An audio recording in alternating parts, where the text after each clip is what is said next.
See, now YouTube is both the best and I think the worst thing that's ever happened to watch collectors. On the one hand, it's this endless library of reviews, these different concepts, these different perspectives, comparisons, beautifully shot macro footage that convinces you that all these watches are fantastic.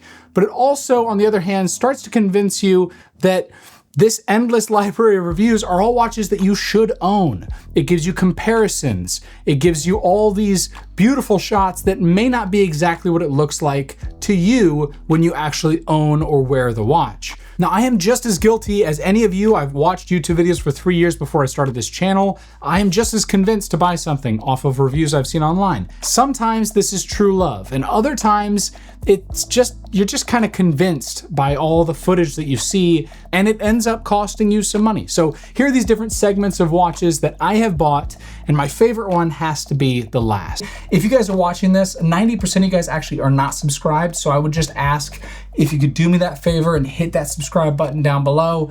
It probably doesn't change a whole lot of how videos are fed to you. It'll be about the same, but for me, it changes things dramatically. It helps support everything that I'm doing here. So if you could do that, I would be very, very grateful. Thank you.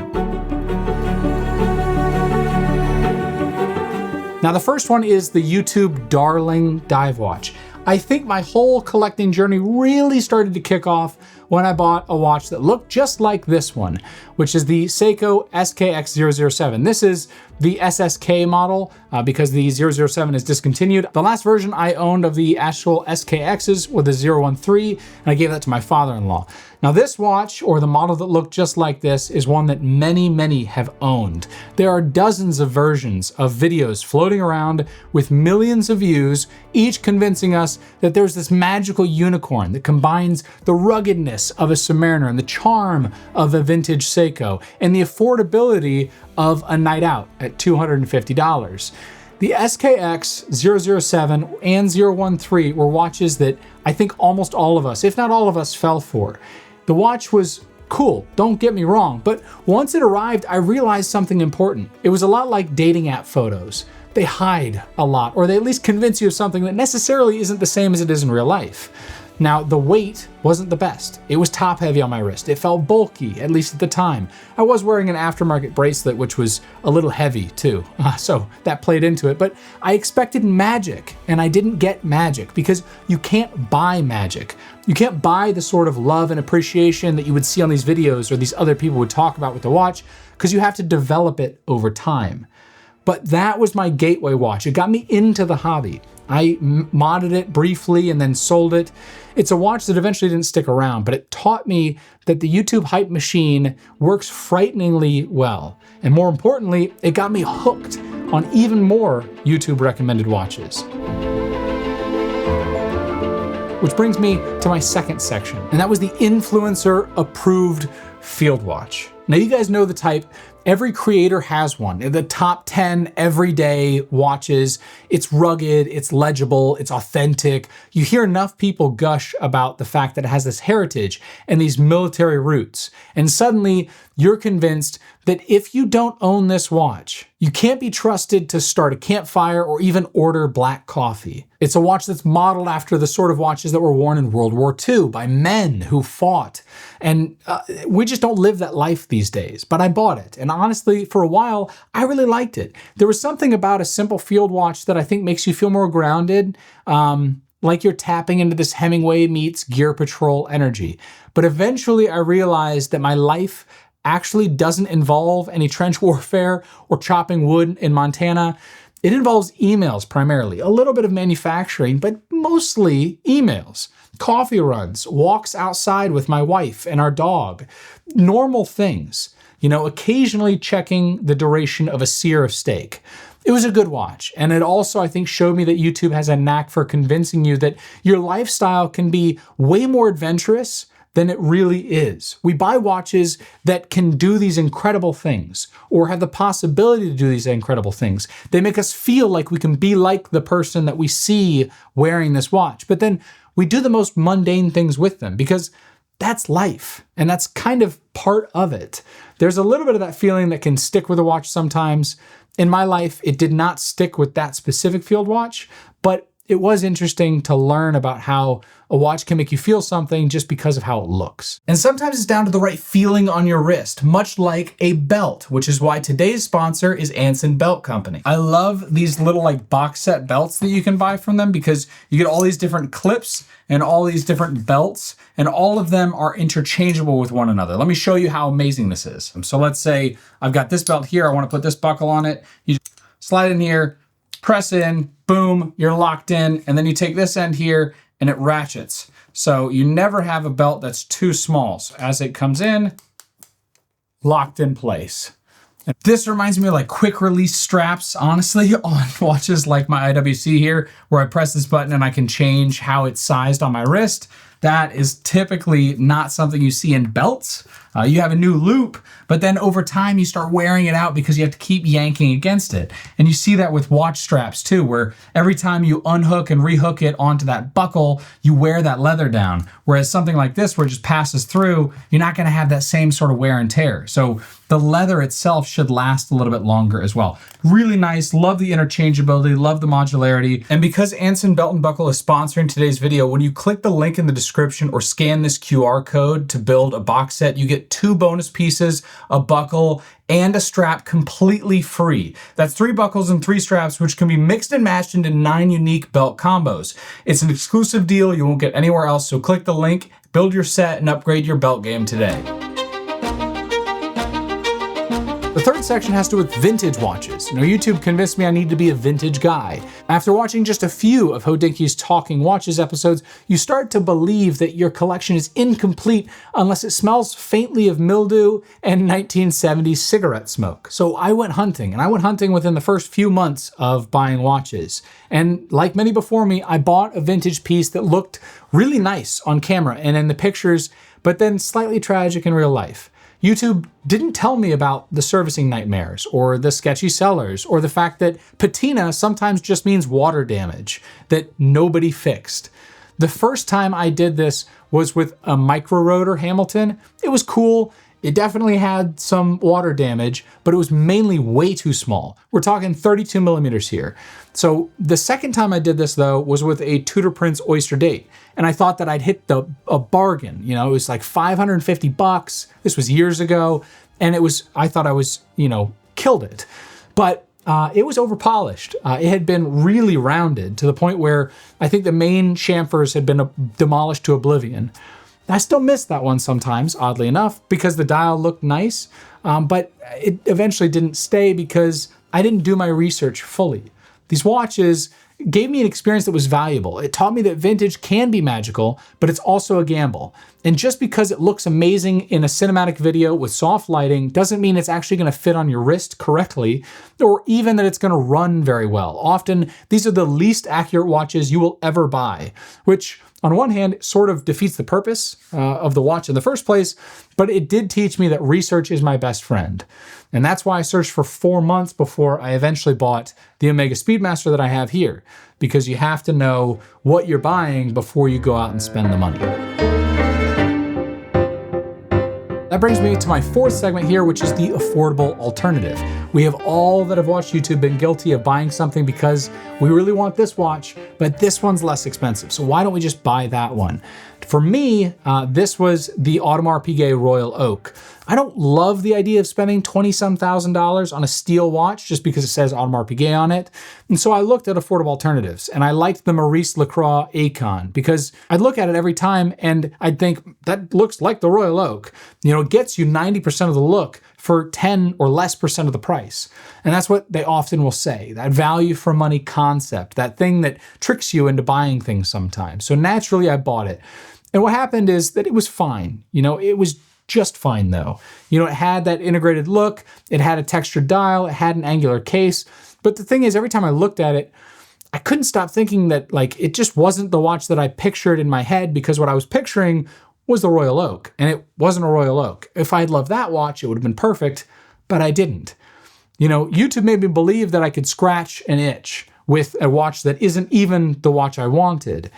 And I think that that's the danger of these affordable alternatives, because sometimes they can work for you, and that's fair. Sometimes they work for different people.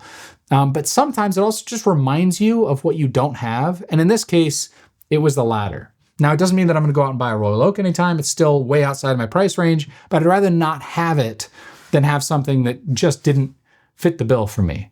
So it wasn't bad, and I think a lot of people liked when I commented on it in my video. It just wasn't exactly what I was looking for. The next segment for me was the service watch. This was a disaster. At some point, YouTube convinced me that I wasn't just a collector. I was a watchmaker in the making. And you know the videos where like all you need is a simple toolkit, a loop, a screwdriver, a steady hand, and you too can be a watchmaker. You too can service your own watch. And I bought into that big time. I love watching the videos of people breaking them down because I admire the skill and the patience it takes to do those things. I do not have patience. So naturally though, I thought I could do it. I bought a vintage Lejour chronograph with all the brilliant plans of restoring it myself. I also bought all the tools, the screwdrivers, the case back openers, the tweezers that all look like surgical instruments, basically a full horological pit crew setup. And I still have some of the remainders of those parts over there. Then I sat down at my desk and I realized something. Watch servicing is not like replacing batteries in a TV remote. It's not like simply taking apart something like I do at work all the time and putting it back together you can kind of fit it in your hands, or if you drop a part, you can pick it right back up. This isn't quite the same because when you take a part, you only get to look at it for a small period of time. It's hard to recognize these small profile differences. Screws that have different head sizes, threads that look slightly different from one screw to the other, plates that are slightly different, and how they fit in, because it's not like a grid. They're kind of oriented where they need to be oriented. So putting it back together in this big maze of parts is really complicated. And more importantly, everything you drop on the ground, you're gonna spend, I probably spent half my time servicing watches just on the ground looking for a screw or a plate or a bridge or a jewel or something that I dropped. Something that sprung out of my tweezers and onto the ground that I now have to search for, or I have to buy a replacement for 30 bucks for a part, this big. Springs flew, screws disappeared, and the movement stared back at me and said, "You have no idea what you're doing, do you?" And it was right. I ended up selling that Lejour not as a vintage chronograph, but as a bag of parts, essentially some assembly required for the next brave soul. And I think the person that bought it actually ended up fixing it correctly. That experience taught me two main things. One, the respect for the professionals, the guys out there that actually do it for a living, and again, have the patience to pick up a jewel perfectly with the exact same amount of tension and flip it over. And two, the YouTube time-lapse videos of watchmakers making it look 800% easier than it actually is, because it is not. I need to know everything, who and the what and the where, I need everything. Trust me, I hear what you're saying, but I like it's new what you're telling me. Buying a watch that everyone loves. And, we all love the moment, in this case, where every YouTube watch rabbit hole inevitably leads to the Rolex Submariner. Now, no matter what video you start with, no matter how much you know about watches, at some point, the Submariner is going to come up. That word is ubiquitous with luxury watches. Why is the Submariner the greatest watch ever made? And why do I love my Submariner? Why is it the best daily? Or is it overpriced? Or all these different titles around the Rolex Submariner. Eventually, I caved. I bought the Submariner. Now, long story as to why, you can see all my videos before as to how I ended up with it. But here's the thing, it kind of lived up to the hype. Is it worth $10,000? Of course not, right? Granted, everything is worth the price that you're willing to pay. So I was willing to pay an exorbitant amount of money for a watch that just tells the time. It's silly. But when I look at my watch box, and I have tried new watches, I've bought new things. I just bought a Santos de Cartier, or all these different models that I used to love wearing, but nothing is so easy as just picking up this watch. I did a video recently, the 1 year later video with the Submariner, and I realized something that only real world ownership can teach you. This watch isn't just marketing. It's not just heritage. It's not the name on the dial. It's not like all the other little things. It's not the macro shots or how well it wears or anything like that. It's simply the fact that I think the aesthetic is perfect for normal daily wear. Not dressed up wear maybe, but for normal daily wear, the watch is just functional. It feels good to wear. The ceramic bezel being a little reflective, the black on black with these white accents, it's so legible. It's got these big, new, giant lume dots. So like I can read this, I could set it all the way across the room and still read what time it was without thinking much about it. The fact that like if I go out for a walk or a run, I can just rotate the bezel. The feeling every time I rotate that bezel is just so satisfying that, you know, it's something that's undescribable. If you're someone that likes to play video games, you have that game where you play it, and as you're playing it, you get that feedback of the sound, or maybe you watch a movie and there's a specific sound to it, whether it's the soundtrack or the sound effects, like a John Wick movie, the bass and the percussion. Like something about this feeling of rotating this bezel is just simply satisfying, and it makes me sort of not want to wear anything else with a bezel. And a dive bezel is just so functional day to day. It's more functional than a chronograph. So it's just worked out really, really well. But the most important thing is that I wore it. I felt like I could wear it through anything. I wore it through the snow or airports, on runs, dinners. I've hit it occasionally. I've worn it in the warehouse, working on the CNC machine during our big move of our warehouse, or doing anything around the house, building bookshelves. Like I feel like I could wear it doing anything at all. And that's something that you get with these other watches, but not with all the other little elements added in the same big puzzle. You know, it is, yes, a YouTube inspired purchase for me. I do think that I bought into the hype big time, which is why I eventually bought it. I felt like I needed to own one. I still remember the first time I walked into a jewelry store and they had a Submariner on the case, and I wouldn't pick it up because I felt like I might break it. I was nervous. I was concerned. I thought like I'm not worthy, basically. And so it's weird sometimes to actually own it, wear it, and to feel so casual about having it on.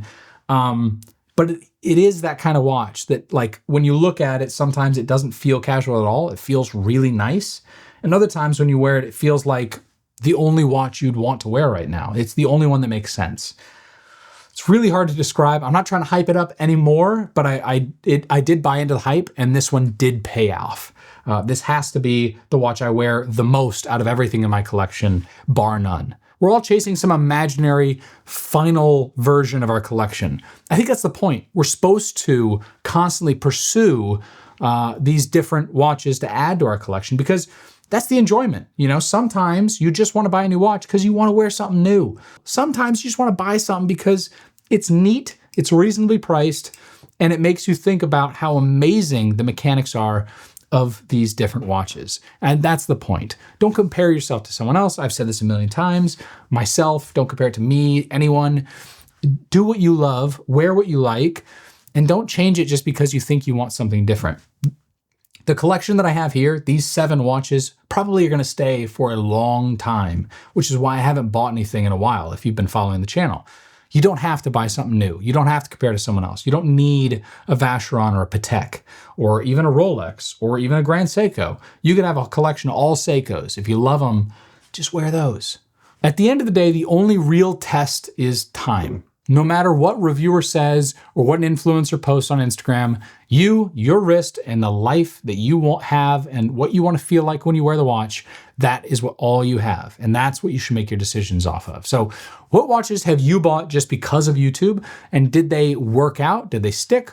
Or did they flop? Let me know in the comments. I'd love to hear that I am at least not alone in this.